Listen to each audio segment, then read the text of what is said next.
Travel along, Catholic pilgrims, for 1 year as we read through St. Faustina's diary.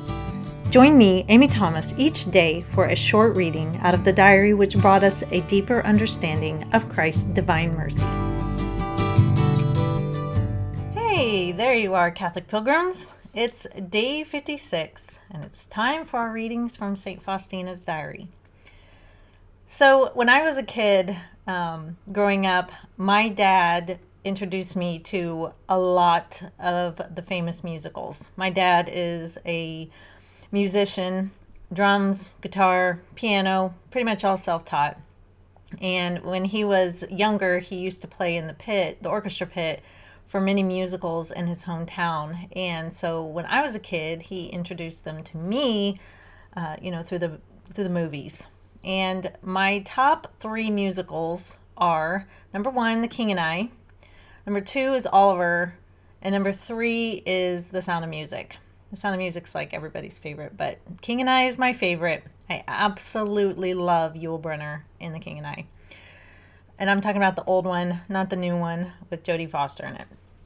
So anyway, as I was reading through today's readings, what came into my mind was The King and I will explain it after we do our readings on the other end. And so you're probably going to be reading along with me and wonder, how in the world is this lady going to connect The King and I with what we're reading here? I'll try to do it in an imperfect analogy. So today's readings are from Notebook 1, numbers 196 through 201. A certain person seems to have made it her task to try out my virtue in all sorts of ways. One day she stopped me in the corridor and began by saying that she had no grounds for rebuking me, but she ordered me to stand there opposite the small chapel for half an hour and to wait for Mother Superior, who was to pass by there after recreation. And I was to accuse myself of various things which she had told me to say. Although I had no idea of these things being on my soul, I was obedient and waited for Mother Superior for a full half hour. Each sister who passed by looked at me with a smile. When I accused myself before Mother Superior Raphael, she sent me to my confessor. When I made my confession, the priest saw immediately that this was something that did not come from my own soul, and that I had not the faintest idea of such things. He was very surprised that this person had dared to take upon herself to give such orders. O Church of God, you are the best mother. You alone can rear a soul and cause it to grow. Oh, how great is my love and respect for the Church, that best of all mothers. On one occasion, the Lord said to me, "My daughter, your confidence and love restrain my justice, and I cannot inflict punishment because you hinder me from doing so. Oh, how great is the power of a soul filled with confidence." When I think of my perpetual vows and who it is that wants to be joined with me, for hours I become absorbed in the thought of him. How can this be? You are God and I am your creature. You, the immortal King, and I, a beggar and misery itself. But now all is clear to me. Your grace and your love, O Lord, will fill the gulf between you, Jesus, and me.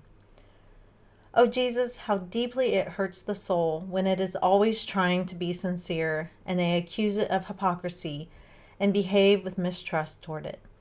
O Jesus, you also suffered like this to make satisfaction to your Father. I want to hide myself so that no creature might know my heart. Jesus, you alone know my heart and possess it whole and entire. No one knows our secret. We understand each other mutually with one look. From the moment we came to know each other, I have been happy. Your greatness is my fullness. O Jesus, when I am in the last place, lower than the postulates, even the youngest of them, then I feel that I am in my proper place. I did not know that the Lord had put so much happiness in these drab little corners. Now I understand that even in prison there can burst forth from a pure heart the fullness of love for you, O Lord. External things mean nothing to pure love. It cuts through them all. Neither prison doors nor the gates of heaven are strong enough to stop it. It reaches God himself, and nothing can quench it. It knows no obstacles. It is free like a queen and has free access to all places. Death itself must bow its head before it. Okay, so today when I was reading through Christ's words, the only part where he speaks to her in today's readings, I I was just very confused. I couldn't quite get what he was saying, and so I just kind of sat with it for a little while. And The King and I, my favorite musical, popped into my head. And if you haven't seen The King and I with Yul Brynner, then what are you doing with your life and what is wrong with you? I'm serious. You need to go watch it. It's my absolute favorite musical, and Yul Brynner is just fantastic in it. He's good as the Pharaoh to King Pharaoh Ramses in the Ten Commandments, but man, I love him in The King and I. So in The King and I, you have the King of Siam and you have Mrs. Anna, who is from England, and she has come to Siam in probably the 1800s, I don't know exactly when, to be the teacher of the King of Siam's children, and he has tons. And when she gets there, she and the king just butt heads because she is a very confident woman. She's a very outspoken woman. She's very sure of herself. And the King of Siam is not used to this. He is used to women being, just beneath him and not intelligent and just doing whatever he says and not ever questioning him. And the king has tons of wives and he has tons of concubines and he doesn't really care about any of them. But they are, in his mind, his property. And so as the story goes along, if you haven't seen it, over time, the king and Mrs. Anna kind of become friends. They come to understand one another. And Mrs. Anna finds ways to get the king on her side. And she plays to his pride a lot of the time. But in one particular scene, one of the king's concubines, her name is Tuptim, has run away. She's so unhappy, and she has a lover that she misses dearly, and she wants to be with him. And so she has planned this great escape, and she has run away from the king. And this is all after this amazing party ball has just happened where the king has been hosting people from England, and Mrs. Anna put on this amazing production, and it was just a wonderful evening. And the king and Mrs. Anna have had a wonderful night. Then the king gets news that Tuptim has tried to run away. She has been captured, and she is being brought in front of the king. Now, Mrs. Anna knows that the king does not love her. She's just property to him. And the only thing that has been wounded is his pride, that she would want to run away from a king. And so while he's getting ready to beat and whip Tuptim for, her alleged crime, Mrs. Anna is right there. And she's looking straight at the king. And she is basically interceding for Tuptim. And she's like, I'm going to stand here and watch you do this. I'm going to stand here and watch you administer what you think is justice. And the king gets ready. He raises his whip and he looks at Mrs. Anna, and then he throws it across the room and he kind of clutches in his gut and runs out. So what does this have to do with what Christ said to her? Now, this is a poor analogy. The King of Siam absolutely is not Christ. And the King of Siam absolutely is, not administering right justice. What he was doing to Tuptim was absolutely wrong. But the reason it brought it to my mind is God, who is, all just and all good and all merciful, he does have to administer justice to us. When we've done something wrong, justice is due. And we should be punished. And the thing is that what Christ is telling her, your confidence and love restrain my justice. So sometimes when there's somebody who God should, inflict justice upon, sometimes when we stand and intercede for them and we love them and we are confident that God will be merciful, it restrains that justice.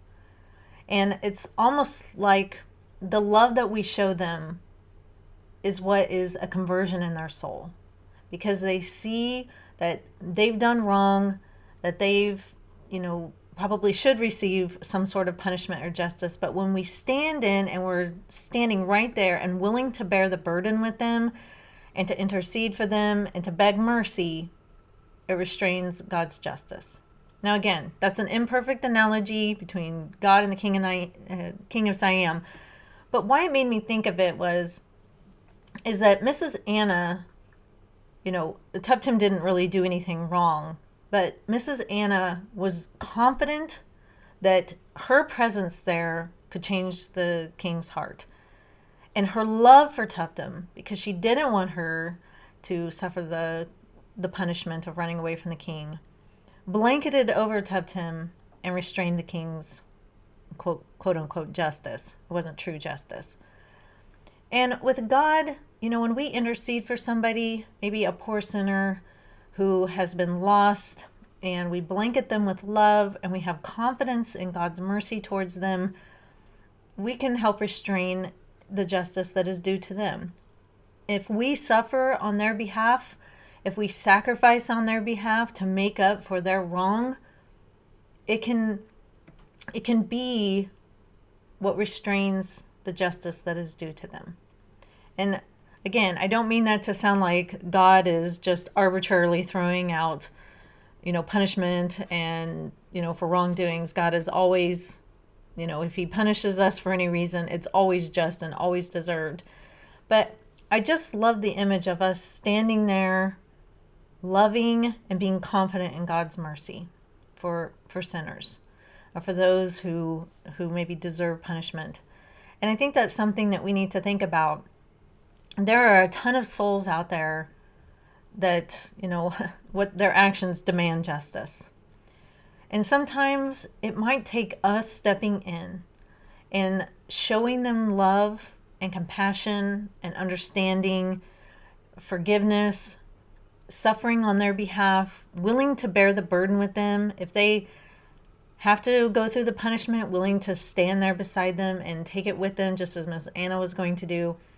It can just help them understand that, God is merciful, and it can restrain that justice and maybe be what plants seeds of conversion in their souls and helps them to turn away from those sins that we're demanding of justice. I don't know. Those are just my thoughts. Maybe that's convoluted and you have no idea what I'm trying to say. I just thought of that scene, and again, King of Siam is not God, and it's a poor analogy, but it's just what came to my mind.